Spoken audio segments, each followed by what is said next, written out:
support Trump. It's no secret, we've been talking about this. It's obviously a razor-thin race here within the margin of error. So in the next 12 days, what do you think the Harris campaign's closing argument needs to be?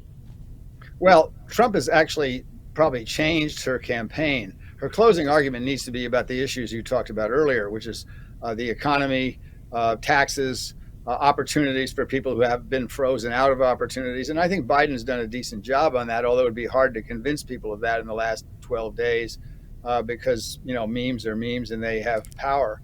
But the real issue is Trump has changed his tone in the last 2 weeks in a way that is going to make him the issue, which he loves, but I don't think it's going to be helpful. The stuff that he's been saying on the campaign trail, the stuff about that Kelly came out with the other day about Hitler had some good ideas. I mean, these are things that if you're on the margins and you're a Republican who would like to vote against Democrats, you look at that and you go, I don't think I can do this to the United States of America.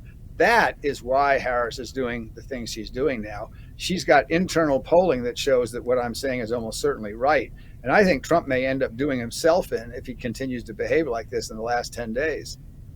I mean, the stuff about Arnold Palmer is just ridiculous. Is that what you want your daughter watching television and having to explain to her?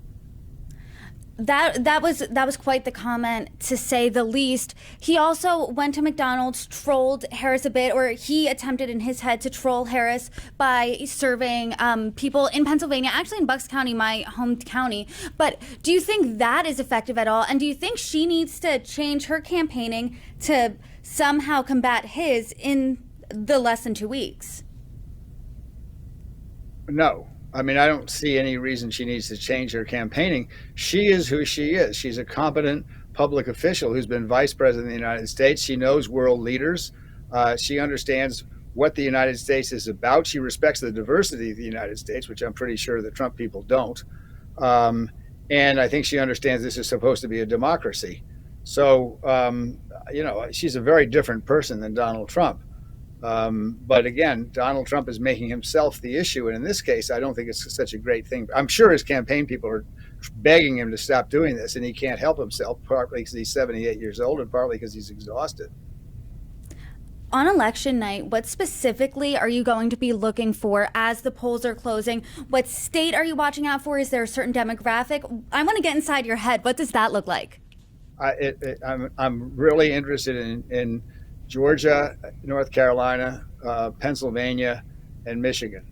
If he wins those 4 states, of course, he wins the whole thing. But I'm interested because I believe that Harris can win in Georgia and North Carolina. Most politicians don't believe that. I believe that for a wide variety of reasons. And if she wins Georgia or North Carolina, she's almost certainly going to win elsewhere, whether she wins Pennsylvania and Michigan or not. But she's got to win 3 of those states.